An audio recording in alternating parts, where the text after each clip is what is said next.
Country. कोई बोल सकते हैं आज के दिन की विशेषता? आज संविधान दिवस है। हमारे देश में क्यों हम संविधान दिवस मनाते हैं? Why do we celebrate the Constitution Day? कोई बोल सकते हैं? आज के दिन क्यों हम संविधान दिवस मनाते हैं? ये संविधान क्या है? What is the Constitution? कोई बोल सकते हैं? कॉन्स्टिट्यूशन क्या है या संविधान क्या है? तो हमारे देश में आजादी के बाद बहुत सारी समस्याएं थी। तो उन समस्याओं में से एक थी हमारे देश के एक संविधान नहीं थे। We did not have a constitution for our country. इसलिए गवर्नमेंट ने एक कॉन्स्टिट्यूएंट असेंबली का स्थापना किया, गठन किया, और उस कॉन्स्टिट्यूएंट असेंबली के मुखिया आप जानते हैं कौन है? Who was the head of the Constituent Assembly? Who is the father of Indian Constitution? Dr. Bhimrao Ambedkar. Very good. Dr. Bhimrao Ambedkar was the head of the Constituent Assembly. And the members of the Constituent Assembly or the Constituent Assembly submitted the final draft of the Constitution on 1949 नवंबर 2026 और ये constitution को हमारे adopt किया गया, स्वीकार कर, government ने उस कॉन्स्टिट्यूशन को स्वीकार कर लिया। और ये कॉन्स्टिट्यूशन कब लागू हुआ? When was the constitution implemented? Constitution कब लागू हुआ? 1950। यहां से कोई आवाज नहीं आ रहा है। 26 जनवरी 26 जनवरी 26 को हम किस दिन के रूप में मनाते हैं? फिर भी यहां से आवाज नहीं आ रही, यहां से कोई नहीं बोल रहे। 26 जनवरी क्या है? 26 जनवरी क्या है? क्या मनाते हैं 26 जनवरी को? झंडा वंदन करते हैं, परेड करते हैं, क्या है? जोर से सब बोलो, क्या है 26 जनवरी? Republic day. तो उस दिन से रिपब्लिक डे 1950 जनवरी 26 को हमारा कॉन्स्टिट्यूशन लागू हुआ और कॉन्स्टिट्यूशन को स्वीकार किया गया था 1949 नवंबर 26 को, आज के दिन। तो इसलिए हम आज कॉन्स्टिट्यूशन दिन के रूप में मनाते हैं। और हमारे कॉन्स्टिट्यूशन का कुछ विशेषताएं हैं। तो हमारे कॉन्स्टिट्यूशन के सबसे पहले विशेषता ये है, Indian constitution is the lengthiest constitution in the world. इस दुनिया के सबसे लंबा कॉन्स्टिट्यूशन भारत का है। कोई बोल सकते हैं कि हमारे कॉन्स्टिट्यूशन में कितने आर्टिकल्स है? आर्टिकल्स हमारे कॉन्स्टिट्यूशन में, जब कॉन्स्टिट्यूशन लिखा गया था तब कॉन्स्टिट्यूशन में 395 आर्टिकल्स थे, 395। अभी हमारे कॉन्स्टिट्यूशन में 470 आर्टिकल्स है, 470 आर्टिकल्स इन आवर कॉन्स्टिट्यूशन। अभी कितने आर्टिकल्स है हमारे कॉन्स्टिट्यूशन में? 470। सब बोलो, कितने आर्टिकल्स है? 470 आर्टिकल्स। और दुनिया के सबसे बड़ा कॉन्स्टिट्यूशन कौन सा है? Indian constitution is the lengthiest constitution in the world. और हमारे कॉन्स्टिट्यूशन में कुछ में कितने पार्ट्स है? बोल सकते हैं? 25 पार्ट्स। अभी 25 parts and schedules, 12 schedules, 22 parts, 25 parts and 12 schedules are there in our Indian Constitution now. And our Constitution has a preamble. शायद आपने देखा होगा हमारे वरांडा में preamble का फ्लेक्स, बहुत बड़ा फ्लेक्स रखा है। ये प्रियाम्बल में इसे लिखा गया है, we the people of India having solemnly resolved to constitute India into a sovereign, socialist, secular, democratic republic, and to secure all its citizens justice, equality, liberty and fraternity. यहां कोई बोल सकते इनका अर्थ? सोवरेन माने क्या है?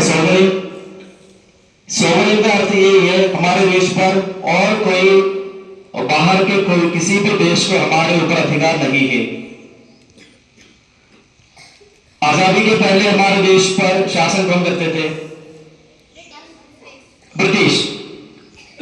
तो जब हमारे कॉन्स्टिट्यूशन बन गए तो कॉन्स्टिट्यूशन में साफ साफ लिखा है कि हमारे देश पर बाहर के किसी भी शक्ति पर हमारे देश पर अधिकार नहीं है।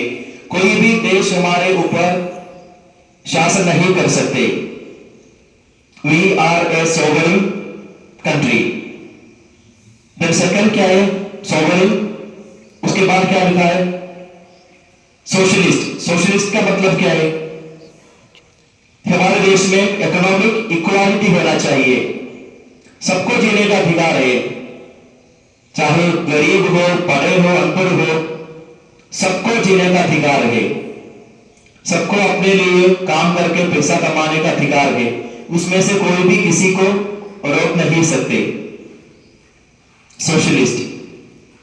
Third secular. सेकुलर का मतलब क्या है?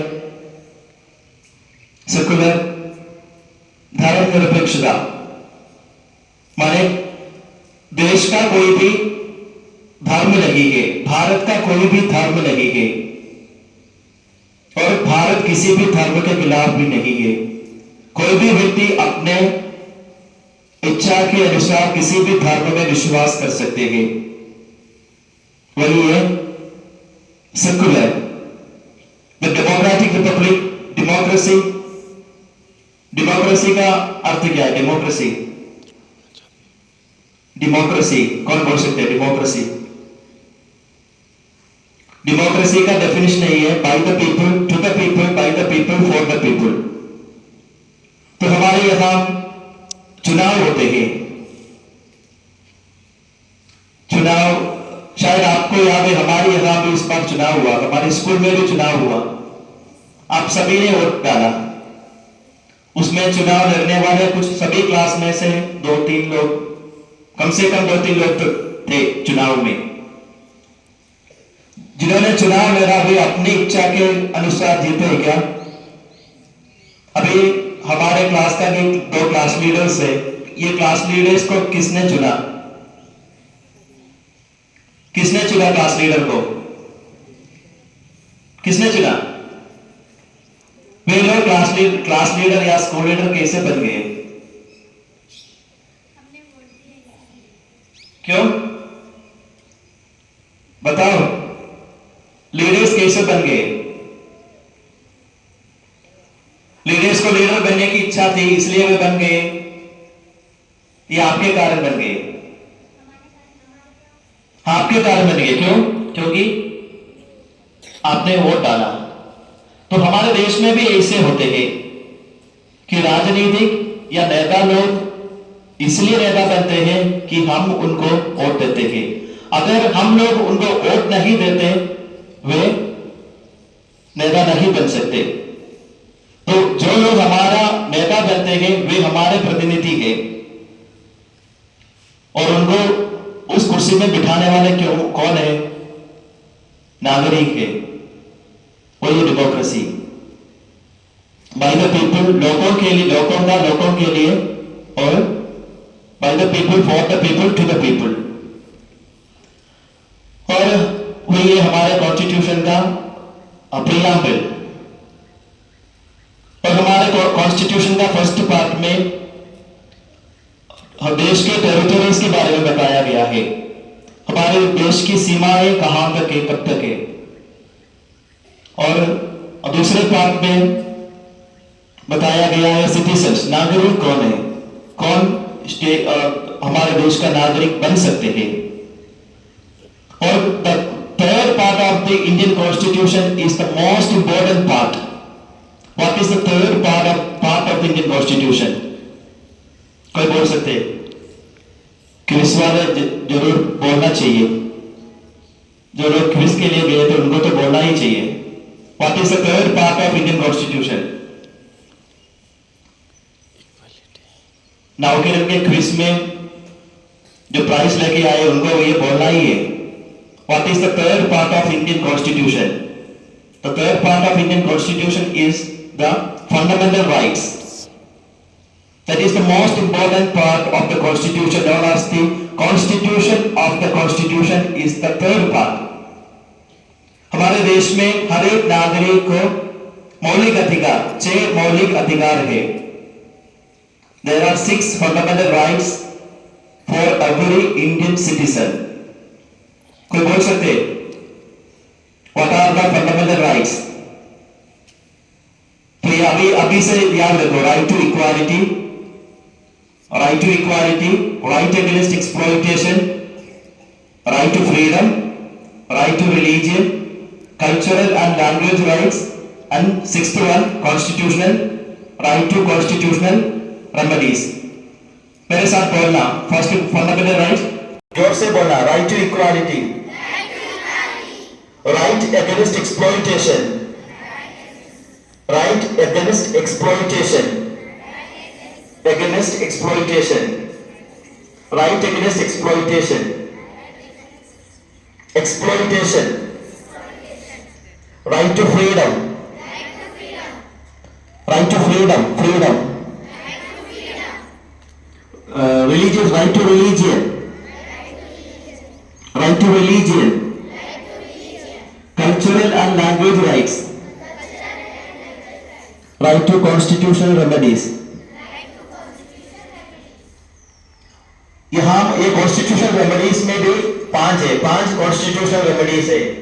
First one habeas corpus. सुना है क्या? हैबस कॉर्पस सुना है? तो न्यूज देखे तो सुनेंगे, अखबार पढ़े तो सुनेंगे. First constitutional remedy is habeas corpus, mandamus, prohibition, quo warranto, सर्स्यूरी. इतना समझो. There are 5 constitutional remedies in the Indian Constitution. Then the fourth part of the Constitution deals with the directive principles. इतने समझो directive principles. Then Article 51A deals with the fundamental duties. हर एक नागरिक को अपना देश के प्रति कुछ कर्तव्य है. आर्टिकल कौन से आर्टिकल में? Fundamental duties. Article 51A. Article 51A of the Indian constitution क्या है? आर्टिकल 51A अभी तो बोला है फंडामेंटल ड्यूटीज. बोलो फंडामेंटल ड्यूटीज. तो आर्टिकल 51A क्या है? जोर से बोलो. Article 51A fundamental duties, article 51A. तो हमारे देश कॉन्स्टिट्यूशन के अनुसार ही होना चाहिए. कॉन्स्टिट्यूशन के खिलाफ कोई भी कानून नहीं बनेगा. तो आज हम गर्व के साथ हमारे देश के कॉन्स्टिट्यूशन डे मना रहे हैं. तो हम अपने कॉन्स्टिट्यूशन के प्रति हमारे मन में सम्मान रहना चाहिए. जिस प्रकार हमारे नेशनल एंथम के साथ हमें सम्मान है, गर्व के साथ हम अपने नेशनल एंथम गाते हैं, तो उसी प्रकार हमें अपने कॉन्स्टिट्यूशन के प्रति भी हमें गर्व होना चाहिए. हमारे देश में हमें हमारे अधिकार देने वाले कॉन्स्टिट्यूशन है. तो हमारे ड्यूटीज कॉन्स्टिट्यूशन बताते हैं. तो आपने कभी कॉन्स्टिट्यूशन देखा है क्या? किसी ने कॉन्स्टिट्यूशन देखा है? नहीं देखा है. तो आज ये घर जाके गूगल खोल के देखना है कॉन्स्टिट्यूशन किससे है. तो आप सभी को ये कॉन्स्टिट्यूशन दिवस का शुभकामनाएं तहे दिल से अदा करता हूँ. जय हिंद, जय Bharat. Having solemnly resolved to constitute India into a